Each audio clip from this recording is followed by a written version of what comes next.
Peace, and I'd like to welcome you back to another edition of Foul Play Politics. As always, I'm your foul player, and I wanted to talk about a little facet of um, why I'm so against the liberal thinking of today. And the one of the main reasons I want to cover it is where it applies to people that look like me and or similar to me, which is black and Hispanic people.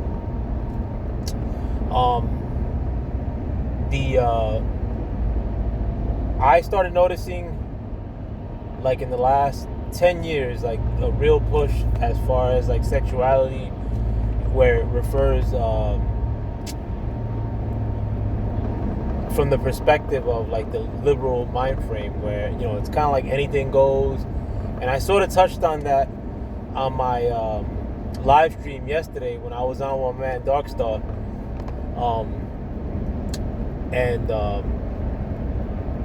The reason what we were talking about was with the pedophiles and whatnot, and that being an acceptable thing in the future, which I think is true. I'm not being a fearmonger in saying that, but even at a more in today's times, like, what I noticed is that maybe like 10 years ago, I really started seeing that push towards like hypersexualization, like with the music. It was always happening, and there was always an undertone to it. But then, where what I started seeing come to fruition, like lately, like in the last like 3 years, like there were, for instance, like I saw online like slut shaming or slut movements. But this was done by like what looked like respectable people or like intelligent people. I'll put it like that. Like they weren't like no like hood rats and whatnot. But one thing is that, like, I know that's where they were like where a lot of this liberal thinking was intending on going. But the people that I would see online talking that stuff, and it was usually like liberal white people, like, you could tell they're not the type that are out there, having sex with anything that presents itself. Like, you could tell they're like vanilla, bland, really no personality, probably have a few cats, and don't really have like a love life, so to say. And that's fine, whatever floats your boat. Like, like, if I had any advice to give, like, especially our young ladies, like, whether to be out there like being slutty or like reserving yourself, I'm gonna always pick the latter. But with that hyper liberalist like slut movement, if you will, when it pertains to people that look like me or black and Spanish people, like, they give us always the bad side of that coin. So, like, I hate to use the example of Nicki Minaj's song, like WAP or WAP, whatever. But we get like more of that. So then our young girls like see that, and then they think like the way to be like down with this hyper liberal thinking is by being ultra promiscuous, like messing with some dudes that are like cornball, like ghetto dudes, and those things have long-term ramifications, especially when it comes to procreating in pairings like this, like where it's like a girl, who's from the hood, probably 13 or 14, getting knocked up by like some bird 15-year-old, 16-year-old. That's just gonna lead to a cycle of bad parentry, and like those kids, like whether boy or girl, ending up in a similar position that their parents were. When they talk about like this slut movement, so to say, on the liberal white side, those are people that are in their 20s, and I mean actually more like in their 30s, and it seems like they're having like these like refined debates as to why they should be given the ability to be just as promiscuous as men. But when it pertains to us, like Black and Latinos, it's some next shit. Like it's some like you know like not like where it drags our women especially into a spot where they're not necessarily gonna have worth in the eyes of young men that are actually out there, like going to school and whatnot and making careers for themselves. They're not gonna go looking for women who have been through the ringer like that. Um, Talking about no WAP. Oh, I don't, whatever. I don't know. I don't know if that's the right name for the song, WAP or WAP. They actually, if in fact our young men um, have come from a culture which disses women like that, which treats women like that like bad, and I mean, if you want to dig a little deeper and you want to go into certain other cultures, they actually like getting their rocks off by seeing like their women like being with other men. Like if I'm speaking bluntly. So I mean, like we shouldn't subscribe to liberal madness because just on this facet, it's just not our culture. That's not like how we think. Conservative thinking, even when it didn't come to money, was always something that was part of our culture. Like we were always weren't down with like just certain stuff, like in general, like off principle. Like not only were we not down with it, but we were like the most vocal, like being against it. And I mean, like, and I think like through the laws and whatnot, like when they made it like kind of like broad span or generalizations as to making certain things like hate speech and whatnot, that was pretty much to pacify us. Like we're like kind of like the last line of defense of where if we accept these things as far as so-called minority like cultures accept these things in mass, then like the whole world starts accepting like and once we give things a pass, then everybody else kind of gets a go like to do it too, or like it becomes almost like the standard. But yeah, I mean, like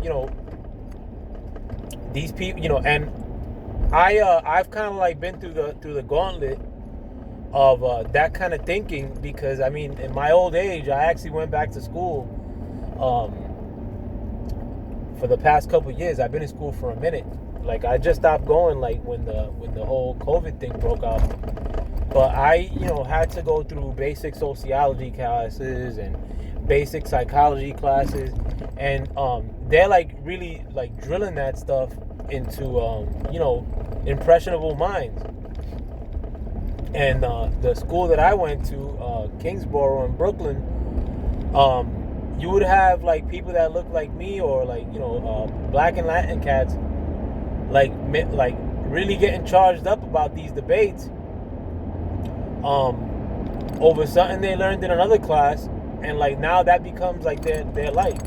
So then they go home and like they might be the only ones that have gone to school within like their direct little family, and they're like telling their family now, like our way of thinking is wrong because I've been told XYZ in school, and that's the norms of society.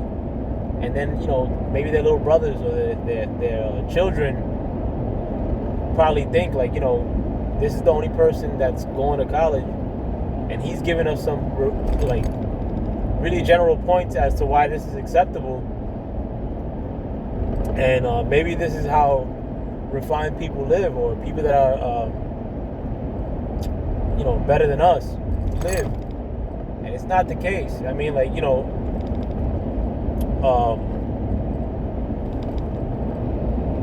like my wanting to vote for Trump, I think, is because it's a kind of like a stand against what was being accepted by both political parties, by politicians on all sides.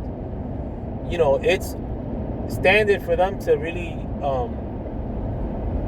like walk on eggshells around these kind of issues, but it's also standard for both parties to really leave us like in the back burner, like and not break us off with anything as far as Spanish and black people. And I say that with Spanish people too, because I mean I'm getting a lot of lip service for you know, immigrants and whatnot, but immigrants don't live here. Like I mean, like I live here, you know. So what are you doing for me? You know what I'm saying, to my people?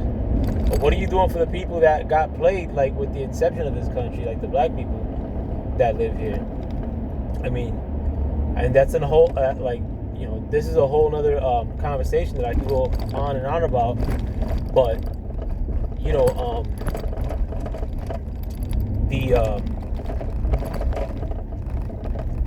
like these issues like are discussed like almost as a secondary thing in both parties.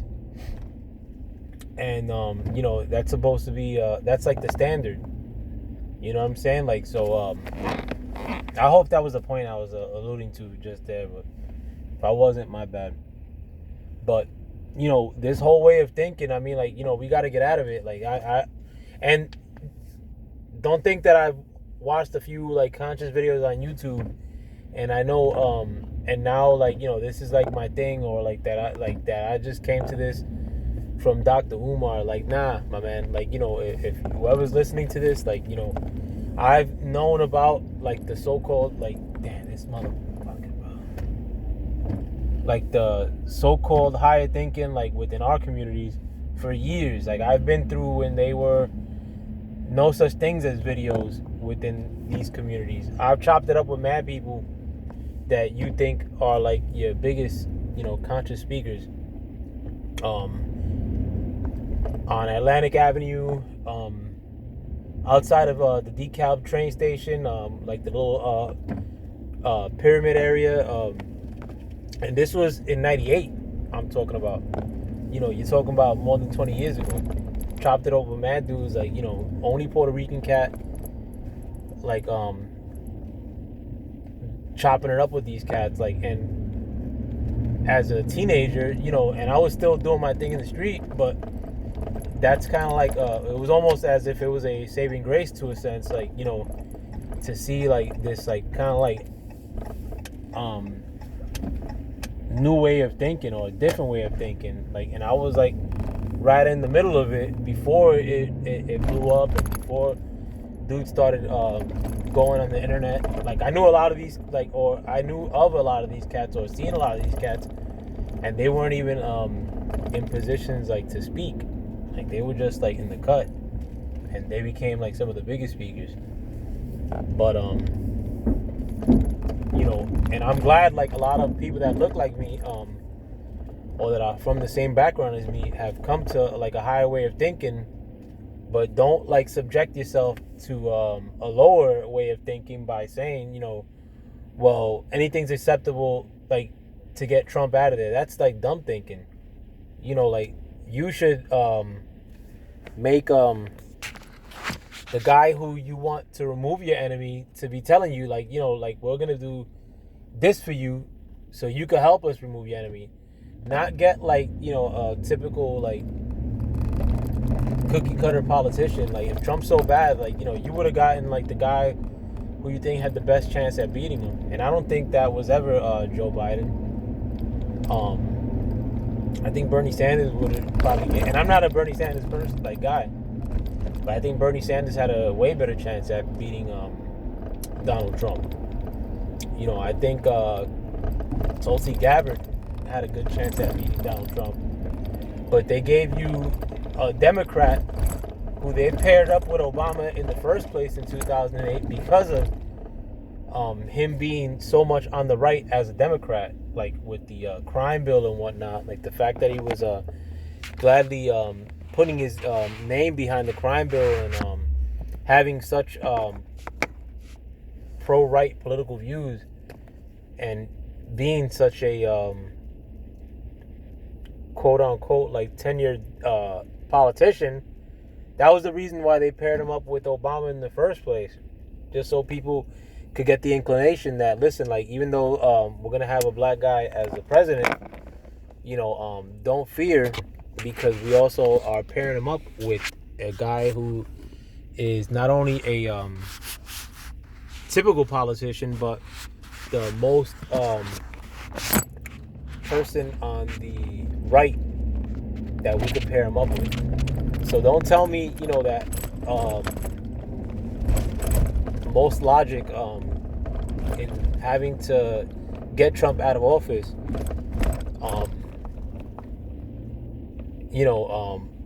if that's like the basis of your argument, and when the Democrats are offering us Joe Biden and Kamala Harris. And another thing too about Kamala Harris is that Kamala Harris was probably the front runner to run for the Democratic ticket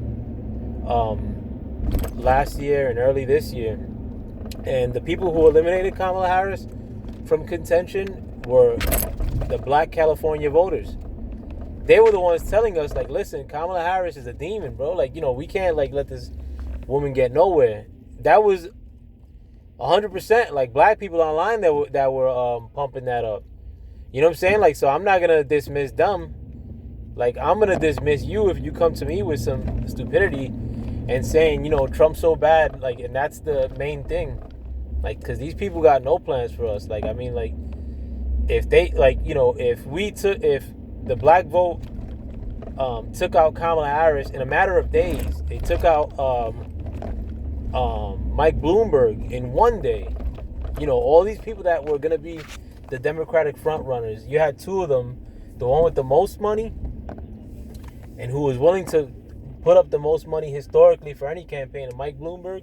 The black voters took him out one day. You had Kamala Harris.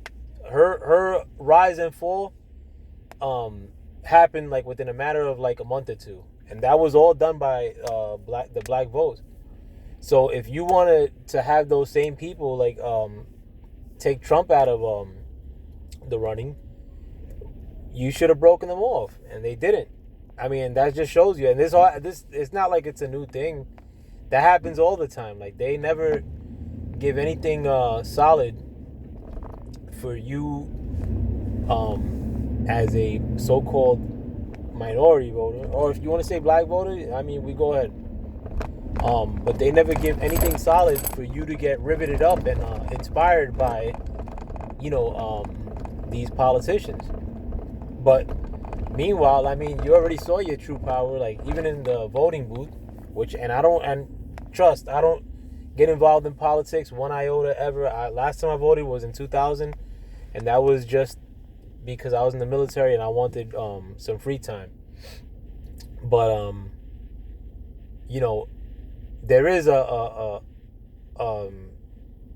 real tangible power that's held within the black vote, but they never acknowledge that. They never say that. They'll give it some lip service here and there and try to sneak it by you in the media. But here in New York, the Jewish vote probably consists of 100,000 people, and these politicians cave to the Jewish vote. I mean, like, that is a lot of clout. But if I go to Brownsville or to Bed-Stuy, I mean, there's more black voters in Bed-Stuy than there is in all of New York City for Jewish votes. So, I mean, like, if Brownsville black vote were to say, we don't get this, we're going to walk our vote right to the Republican Party. That would hold a lot of clout. And one of the speakers that I used to listen to, whose name was Alton Maddox, I mean, he's one of the greatest political minds in this country. And he's from Georgia, but he's based out of New York for the last since the 80s. And that was always a recommendation made by him that the black vote in New York City at least threatens to not vote in concert, which means like everybody plans to not vote who's black in New York City alone, or to walk the votes over to the Republican Party. And he said that would have brought this state down to his knees. This state. by just the black votes in New York City, it would bring this state down to its knees. Because upstate New York, you got a bunch of rednecks up there, and they all vote Republican no matter what. Or that's a vote that could be split at the very least. But if you were to bring New York one way in the pendulum or the other, I mean, you would rock the party. Like, you could take a party out. I mean, New York, for Republicans to win New York, can you imagine that? And that could be done in an instant, believe me. Like, but Alton Maddox ultimately was silenced. He was a lawyer. He was disbarred. He was fighting for a case which he proved to be true. In the Tawana Bradley case in the 80s. It was him and Al Sharpton Al Sharpton was more of like the person who was speaking on behalf of Tawana Bradley, and while Alton Maddox was representing Tawana Bradley pro bono for free. And behind the scenes, they probably came to some handshake agreement with Al Sharpton, like to give him a political platform for years to come. And in the same blow, they disbarred Alton Maddox from practicing law because of a small formality in his defense of Tawana Bradley in the case of Tawana Bradley, which you could look it up if you want to. But and Al Sharpton is still one of the biggest people speaking on behalf of black people politically, when he's been known to be a sellout. People in New York will tell you that Al Sharpton's a sellout. People in Harlem, like in Al Sharpton's church, will tell you that he's corrupt. But then you have a couple of buffoons that no matter when somebody says an opinion of that ilk, some clown will always come and play interference and say, "Yo, well, at least he does stuff for the people. Yeah, he takes a little money, but nah, bro. Like we don't need him." Anybody who's been about it about those causes, they were shut down, and you should work so that they could never be shut down. Not like have a buffoon like Al Sharpton, who's been up to the same trick since the 80s. And I mean, everybody could come to the consensus that he hasn't helped one iota for the cause. And these people who are opposition to us, they laugh about that stuff sometimes and say, well, these people always prop up Al Sharpton. Like, nah, you think if honestly, if minorities had the choice, like that, they would have Al Sharpton as their spokesman? It wouldn't happen. This is that was the choice they gave us. We're not dumb. But let me know what you guys think. With that, I'm out. I'd like to thank you again for bearing with my long-winded diatribes. And thank you for stepping into the Foul Playland. Once again, you feel any certain way, you let me know what's up. I'm not doing it to offend nobody.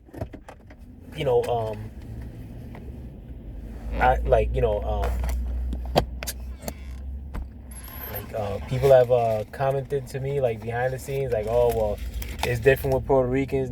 No, it's not, bro. And I'm from more of the slums than 99.9% of the people who may have some stupid shit to say like that. I mean, or you may live in some place that looks worse than where I grew up. I mean, there's a small chance of that, but you were in the window while I was outside, so